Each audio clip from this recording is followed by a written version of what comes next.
Well, good morning. It isn't a parable that Melinda read for us this morning, but it sure sounded like one from the 17th chapter of St. Luke's Gospel.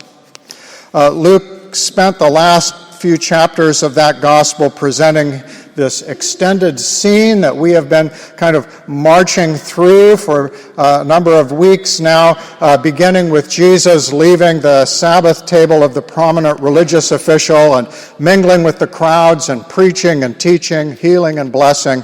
And then when he has been criticized for conduct unbecoming a rabbi, for consorting with sinners, for working on the Sabbath, he strikes back with a series of pointed parables: the lost sheep, the lost coin, the prodigal son, the unjust steward, Lazarus, and Dives, each presenting a contrast between the comfortable and materialistic and secure, the compromising, the fearful, the ultimately hypocritical values and lifestyle of the establishment officials, and contrasting that then with a vision of God's kingdom, which is a kingdom of extravagant mercy, generosity, joy, humility, hospitality, modesty, unselfish holiness, and obedience.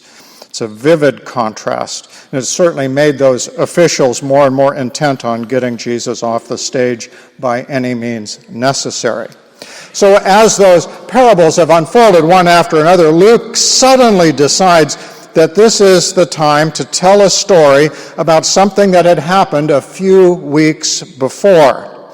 We will remember back in Luke chapter 9, as the journey from the Galilee to Jerusalem was just beginning, the first place that Jesus and his disciples had passed was a village of Samaria. I preached on this text when it was appointed on the 26th of June, so I'm sure it is still fresh in your mind. Jesus had sent some of his disciples on ahead to see if they could find a place to spend the night, but the Samaritans, who were hostile to the Jews, shut the door in their faces and sent them away. Now, of course, if the tables had been turned, a group of traveling Samaritans would likely have been equally rejected by members of a Jewish village, but that doesn't become the center of that point. The disciples out there in Samaria wanted to punish the Samaritan villagers and wanted to pray that God would send down a firestorm to consume them. Jesus rebukes them and has them continue traveling. Now, in chapter 17, suddenly Luke remembers this story, and he wants to give us this kind of flashback.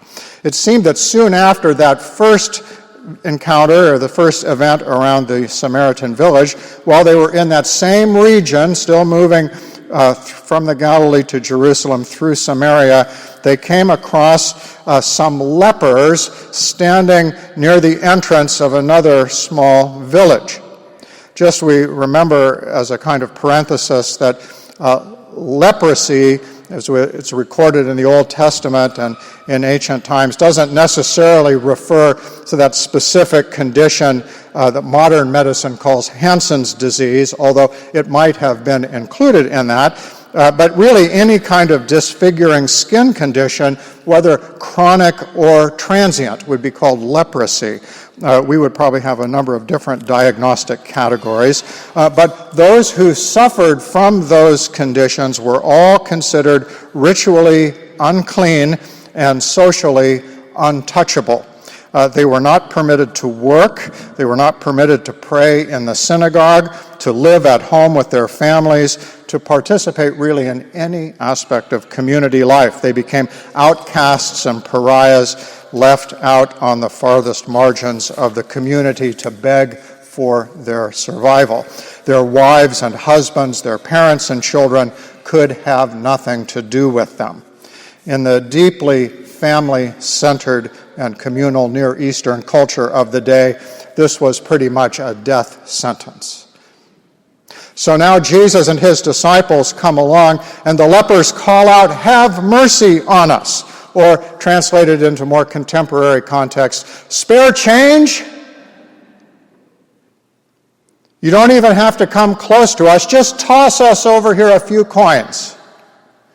But Jesus responds dramatically. He stops. He approaches the beggars. He speaks directly to them. He makes eye contact. There's physical proximity, and he speaks to them. He says, "Go and show yourselves to the priests." An odd thing, in a way, for him to say. It is what would have needed to happen before they could be returned to their families and community. They, in a sense, needed to get a letter from their doctor or from their rabbi, an official health department certificate to show that they're no longer suffering from their condition and can return to ordinary life. But Luke says that that's what they did right away. Jesus says, "Go and show yourself to the priests," and they did that. Now, no questions asked. The Gospels sometimes say that Jesus spoke as one with authority, and that must have been so in this case, because the lepers didn't respond with skepticism, "Thanks very much, Jesus, but how about a couple dollars instead?" But even before there's any evidence of change, they do what he says. Hebrews 11 calls faith the substance of things hoped for, the evidence of things not seen. And as these lepers stepped out in faith, indeed, a miracle happened. As they went, Luke says, they were cleansed. So another great work of powers. We've seen again and again in Luke, really, of course, in all the Gospels, Jesus exercising his authority over the powers and principalities of this world. But then the further twist, which seems to be why Luke is telling this story, because he sees in what happens next another example of the moral and spiritual contrast that Jesus has been setting out in this series of parables. The point isn't about the healing, not centrally. That sets the table for what follows, which is that one of the lepers stops, as we read, when he sees what has happened. He turns, even before he gets to the synagogue to get his certificate. He returns, he goes to find Jesus to thank him, and he falls at his feet in tearful appreciation to thank him and to worship God. So a perfect illustration, we might say, of metanoia, that Greek word usually translated as repentance. It's a complete change of mind, a change of life direction. He turned around on the path and came back to Jesus immediately. It's interesting that Luke tells us that this one happened to be a Samaritan, perhaps originally from that village we heard about in chapter 9. Maybe he or members of his family had been involved in turning Jesus away just a short time ago, but now he is kneeling before him, overflowing with thanksgiving. And Jesus offers this grateful Samaritan a personal benediction. In verse 19, "Go your way, your faith has made you well." Now, the point of the story that Luke is saying is noted in the contrast between two words, and different translators try to communicate this in different ways. In verse 14, we are told in the RSV that we have printed in the leaflet this morning that as all 10 of the lepers were headed to the local priest, they were cleansed. And then in verse 19, Jesus tells the thankful Samaritan, "Your faith has made you well." In Greek, the word that Luke uses in verse 14 is katharizo, which sort of means to scour or to purge or to clean, and it seems to refer to the removal of the evidence of this disease, removed the symptoms that they had been suffering with. But in verse 19, when Jesus speaks to the Samaritan, he uses the verb sozo, which literally means to save, to rescue, to restore, to make whole. Your faith, he said, has saved you. It has made you whole. So all 10 obey. All 10 have their leprosy, their skin conditions removed, but it is the change of heart, the metanoia, the repentance in and through the response of thankfulness and worship, the heart overflowing with gratitude, that this deeper wholeness and restoration and salvation comes to the one who returns to the giver of the gift. Years ago, Lloyd Ogilvie, the well-known pastor of the Hollywood Presbyterian Church, my Aunt Bert went there for the last few years of her life. He was also the chaplain of the United States Senate, and he had a book that was centered around a famous sermon of his on this text. And the book and the sermon is titled it was about Christian life, and it was titled "The Attitude of Gratitude." The attitude of gratitude. Well, this catchy phrase about a life of thanksgiving. The Greek word for that expression of thanks is, of course, Eucharist, to give thanks. The Christian life expressed completely. And the fact that the one who is saved here in this Eucharistic moment is a Samaritan is a kind of delicious irony.